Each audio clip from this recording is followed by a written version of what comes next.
اللہم صلی وسلم علی سیدنا و مولانا محمد وعلی آل و اصحاب سیدنا و مولانا محمد معدن الجود والکرم۔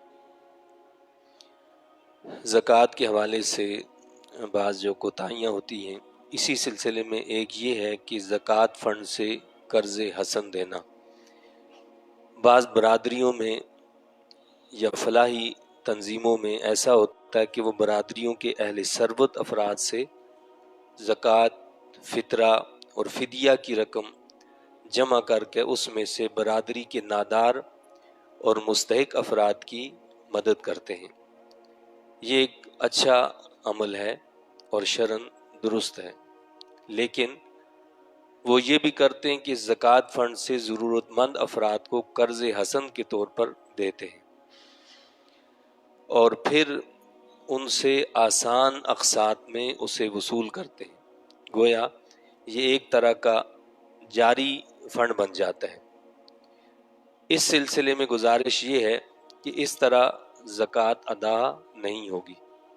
زکوٰۃ کی ادائیگی سے بری ذمہ ہونے کی صورت یہ ہے کہ مستحق کی زکوٰۃ کو اس کا مالک بنا دیں اور ان کو اختیار ہو کہ اپنی آزادانہ مرضی سے جیسے چاہیں وہ اس میں تصرف کریں۔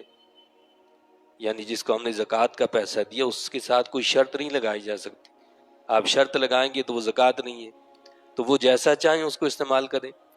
اسی طرح ایسوسیشنز کے ذمہ داران صرف زکوٰۃ کے لیے اہل ثروت کے وکیل ہوتے ہیں، اور اگر وہ اس ذمہ داری کو شرعی احکام کے مطابق ادا نہیں کریں گے تو اللہ کے ہاں وہ جواب دہ ہوں گے۔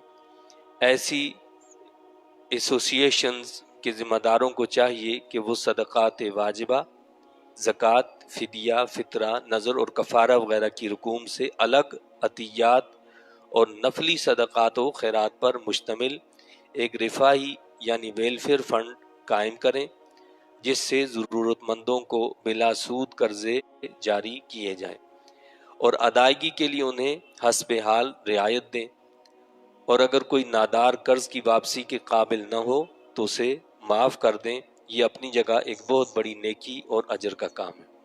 یعنی اس سے یہ بات واضح ہوئی کہ زکوٰۃ کے پیسے کو قرض حسن کے طور پر دینا یہ جائز نہیں ہے۔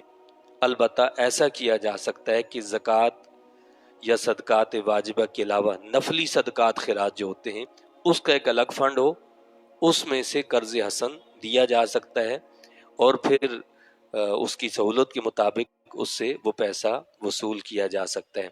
اور وہاں بھی یہ بتایا کہ اگر وہ شخص اتنا نادار ہے کہ وہ قرض حسن بھی واپس نہیں کر سکتا تو اس کو وہ معاف کر دیا جائے، لیکن زکوٰۃ کے پیسے سے یہ طریقہ اختیار کرنا بہرحال درست نہیں ہے، اس لیے کہ اس طرح زکوٰۃ ادا نہیں ہوتی۔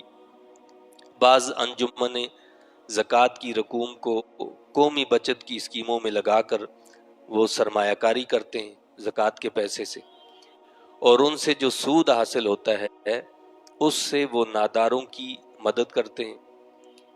یہ عمل بھی شرعاً ناجائز ہے، اس سے زکوٰۃ بھی ادا نہیں ہوتی اور سود لینے کا وبال بھی الگ ہوتا ہے۔ ایسے لوگ خود بھی گناہگار ہیں، اور اگر زکوٰۃ دینے والوں کی منشا بھی اس میں شامل ہے تو وہ بھی گناہگار ہوں گے اور ان کی زکوٰۃ بھی ادا نہیں ہوگی۔ تو یعنی جو ایسی تنظیموں کو، ایسی انجمنوں کو دیتے ہیں کہ جی وہ رفاہی کام کر رہے ہیں، تو رفاہی کام کے لیے یہ بھی تو ضروری ہے نا کہ وہ شرعی احکام کے مطابق ہو۔ وہ شریعت کے احکام کے مطابق نہ ہو تو وہ رفاہی کام کس کام کا؟